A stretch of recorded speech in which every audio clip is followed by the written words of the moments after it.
आता विद्यार्थ्यांना काय माइंडमध्ये असेल की सर ऑप्शन फॉर्म बनवताना कशा प्रकारे बनवू. बघा दोन टाईपमध्ये विद्यार्थी, एक आहे अलॉटमेंट स्टुडंट्स, एक आहे नॉट अलॉटमेंट स्टुडंट्स.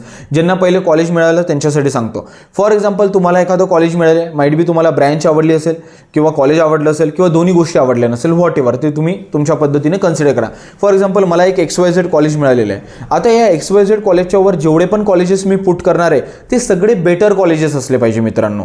असं होणार का फॉर एक्झाम्पल की एखादी वस्तू आपण एखादं शर्ट घ्यायला गेलो आणि आपल्याला एखादं शर्ट आवडलं तर आपण बेसिकली काय करतो, त्याच्यापेक्षा बेटर शर्ट सर्च करण्याचा प्रयत्न करतो. म्हणजे त्याला काय करतो, लॉक करतो आणि त्याला म्हणतो की अजून दाखव बाबा. म्हणजे आपल्या माइंडमध्ये काय असते की या शर्टपेक्षा जर मला चांगला कलर किंवा चांगला टेक्स्चर जर मिळालं तर मी या कॉलेजला किंवा या शर्टला सोडून देईल आणि याच्यापेक्षा बेटर शर्ट विकत घेणार आहे. त्याच बजेटमध्ये घेतो आपण, घेतो की नाही घेत. तसंच जेवढे पर्सेंटेज आहे त्याला चेंज नाही करू शकत. फॉर एक्झाम्पल मला 60% आहे ते तर चेंज नाही होणार, पण या 60%च्या बेसिसवर वरचे अजून बेटरमेंट कॉलेजेस मिळू शकतात का, याच्यासाठी तुम्ही ट्राय करा. तर म्हणजे या XYZ कॉलेजपेक्षा जे पण वर येणाऱ्या लिस्टमध्ये ते कॉलेज सगळे चांगले असले पाहिजे मित्रांनो. हा एक पॉईंट लक्षात ठेवा, फर्स्ट पॉईंट. सेकंड, आता ज्या विद्यार्थ्यांना कॉलेज अलॉटमेंटच नाही झालेलं आहे त्या मित्रांना मी 3 वेनी ऑप्शन फॉर्मची लिस्ट बनवायला सांगेल.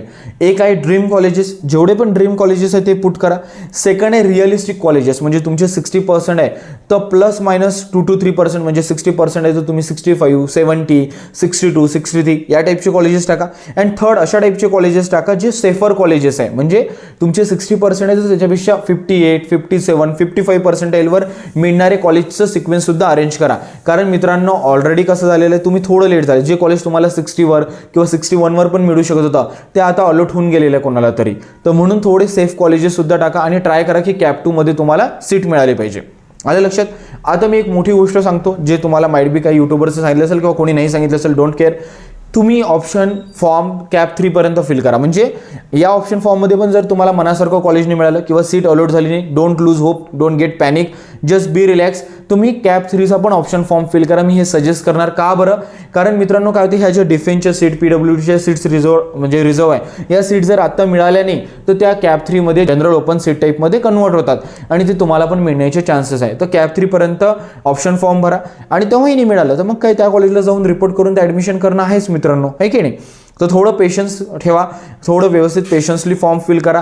जोपर्यंत तुमचं डोकं शांत होत नाही तोपर्यंत कोणताही डिसिजन घेऊ नका. घाई गडबडीमध्ये चुकीचा फॉर्म भरू नका आणि चुकूनही असं करू नका की XYZ कॉलेज होतं आणि त्याच्यापेक्षा एखादं रद्दाड किंवा टायर 3 कॉलेज वर टाकलं आणि ते कॉलेज मिळालं आणि आता डोक्यावर हात ठेवायची वेळ आली, असं विचार करू नका.